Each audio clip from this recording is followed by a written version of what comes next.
Hello, hello, hello, hello. I feel like a very good question is, can I heal by myself or do I need therapy?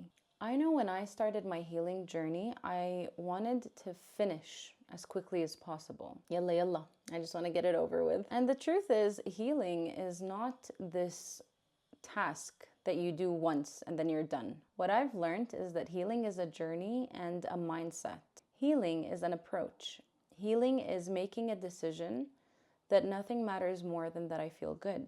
And then healing becomes aligning with that on so many different levels. If we start there and create a foundation to what healing means, we can understand the process a bit better. Healing is a journey and a decision of feeling our feelings and aligning with ourselves consistently. Healing is knowing my boundaries and my values and speaking up for them. Healing is me realizing that I always had innate worth and that I had learned stories along my lifetime that were wrong. And then healing is essentially unlearning all of the things that I learned that don't serve me and relearning a whole new set of skills and lessons and beliefs that help me create the reality that I want to live. Truth be told, I do believe that the majority of the healing has to happen within.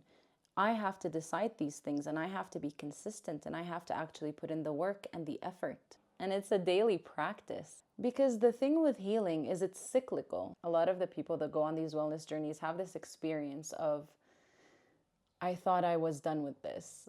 I did the work. I went to therapy. I did the retreats and the medicines and the meditations. How am I not done with this? And the thing we need to know is that healing is cyclical. We come back to the same wound, but with different lenses. And so the healing becomes this experience of relating to ourselves differently. So whatever the original wound is, it will keep coming back in our lives in different forms, and the way we approach it and respond to it is what changes. And so the healing keeps deepening and deepening. That being said, there's no endedness. There's no final end goal where you reach it and you're like, I'm done. I'm perfect now and I'm healed and everything's gonna be smooth. It's more like I healed a good chunk of this and I'm noticing that there's still things that I get to understand about myself. There's more intimacy I can create with me. At the root of healing, it's creating a deep sense of intimacy with ourselves, which brings up the question of, can I heal all alone? And the answer is no. I do believe we can heal a really big chunk on our own with our research and our journaling and our meditations, and whatever shadow work, whatever inner parts work we do can really give us a very big advantage of inner knowledge and newfound skills that help me approach myself and the situations that I experience. I can do a lot of work on my own and get to a really great point, but then I also need to realize that I've hit a ceiling. And this is where, if we are committed to this journey, we get to ask for support from a professional, from a therapist, from a practitioner, which helps raise the ceiling to a whole different level because now we are being witnessed externally. The presence of a therapist or a practitioner or a coach is what allows us to see ourselves from a completely different perspective. And it's also a space where we are witnessed and we are allowed to express and feel our feelings within a relational context. Most wounds, if not all, are relational, which means they happened in relationship with someone else. And relational wounds cannot be healed in isolation. So yes, we can do a lot of work with ourselves on our own, and it helps us with a very big advantage.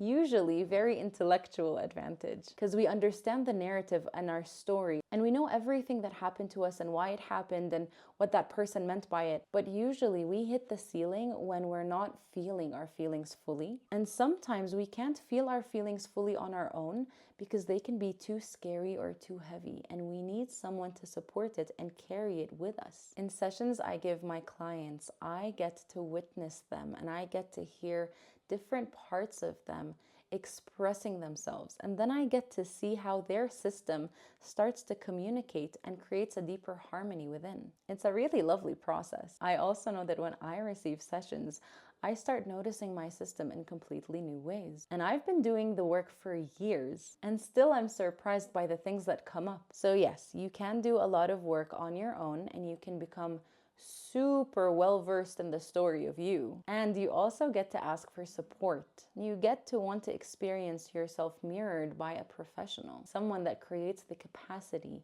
and the space for you to express. And it's important to keep in mind that there's so many different methodologies. There's not just one form of therapy. And so it takes some time and practice to find the one that works for you. And this is the beauty of healing. It's not one thing. It's a process of self-expression and curiosity and compassion. Healing is the practice of widening our inner capacity to hold all our truths at the same time. Because the thing about different parts of us is sometimes they're holding truths that feel opposing. A part of me might really, really want to do this thing, and a part of me might hate it and feel just, no, I don't want to.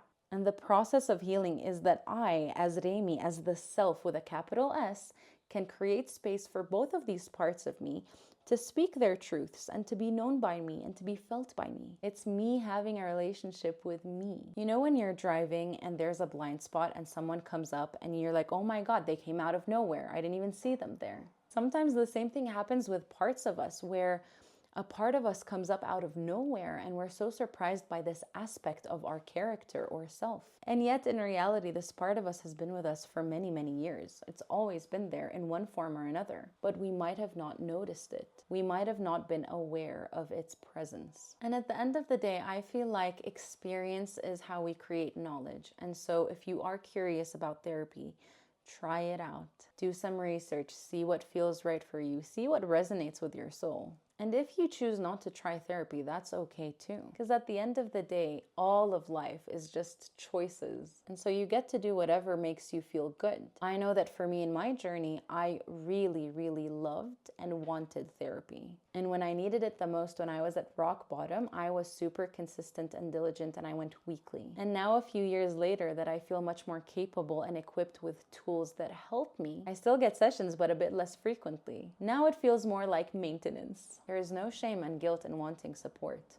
Our brain is a part of our body and our mind is a part of ourself. And just like you would go to any other doctor for any other dis-ease or ailment in your body, you're also allowed to go to a therapist. And just a friendly reminder, if you have been to a therapist and had a bad experience, I would like to point out that unfortunately, reality is that not everyone is good at their jobs. And so sometimes it takes trying a person or two before you find the right therapist for you. Thank you for tuning in, and I'll see you next week.